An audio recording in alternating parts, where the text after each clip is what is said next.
Hey kids, today's show is brought to you by the letter 4 and the number potato! I'm a stupid private. Hey action fan, it's time for another review of Avatar: The Legend of Korra. Honestly, I don't think there's a subtle way to say the title of today's episode. So, A New Spiritual Age begins with Korra and Jinora lost in Wonderland, when Little Miss Style and Grace pisses off the locals by trying to bend at them. Oh yeah, apparently bending doesn't work in the spirit world. Did someone tell Hothead that before she went under? I don't believe they did. Nice. What happens next sort of defies explanation. So Korra and Jinora get separated. Also, Korra's a little kid for some reason. Just go with it. But guess who comes to help out little Korra? Iroh. Like a boss. He takes her to a spirit world tea party. A tea party amongst whimsical companions. How trite.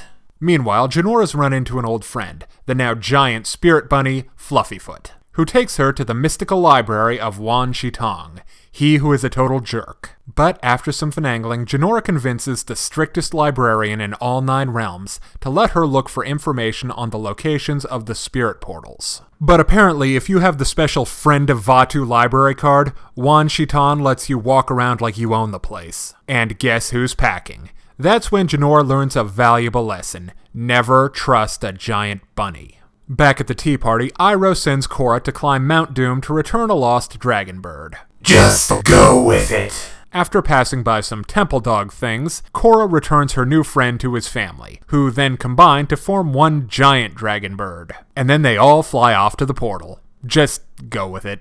Once she gets there, Korra has a tough decision to make. Either open the northern portal, or Unalaq will kill Jinora. I think.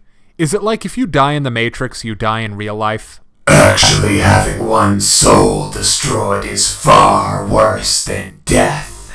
Obviously, Korra opens the portal, but before Unalaq can ice Korra's soul, she's saved by Dragon Bird Guy. Then Korra wakes up safe and sound at the Eastern Air Temple, but Jinora's still MIA.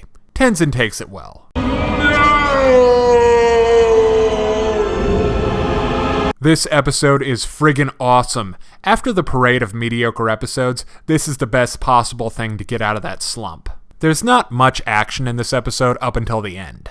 But what New Spiritual Age has in spades is atmosphere. The environments and the creatures are amazing. Every scene has some new slice of mind-blowing oddity. I called the last episode pretty, well this episode is stunning. New Spiritual Private, can it? Yes, Sergeant. Is definitely a love letter to the previous series, with awesome cameos from Wan Shi-Tong and Iroh. Like a boss. He's the perfect guy to help Korra on her spiritual journey. And let's face it, isn't Iroh's idea of heaven hanging out drinking tea with weird, indescribable? Now, as far as Korra's spiritual training goes, throughout the series, Korra has proven to be more about slinging fire, water, and boulders rather than the whole Zen thing. So I think this episode is long overdue. The way she learns about the ways of the spirit is very interesting. She's thrown into an environment where her greatest asset, her bending, is completely cut off. Then, separated from help, she returns to a child form where she learns that spirits have both darkness and light in them, and by controlling her feelings and reactions, she can bring peace and harmony to the world around her.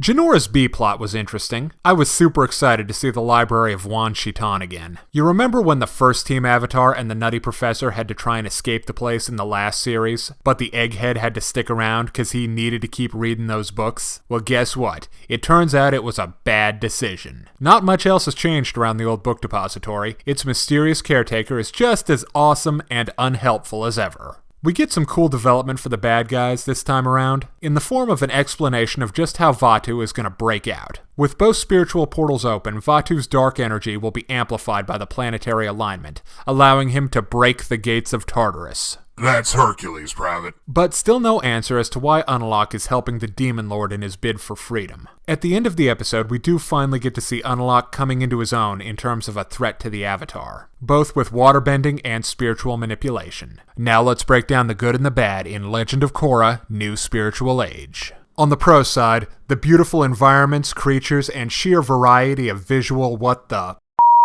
Uri, Korra's journey through the spirit world and mastery of her role as the Avatar, cameos from Wan Shitan, he who knows how to make being a librarian look cool, and Mother, General Iroh, Like a mouse. and Korra starting the countdown to the apocalypse. On the downside,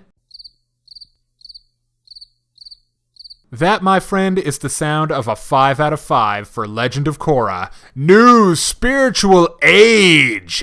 Private, I like your motivation. Well, thanks, sir. Now do push-ups. Thanks for watching. He's a stupid private. That's all, folks.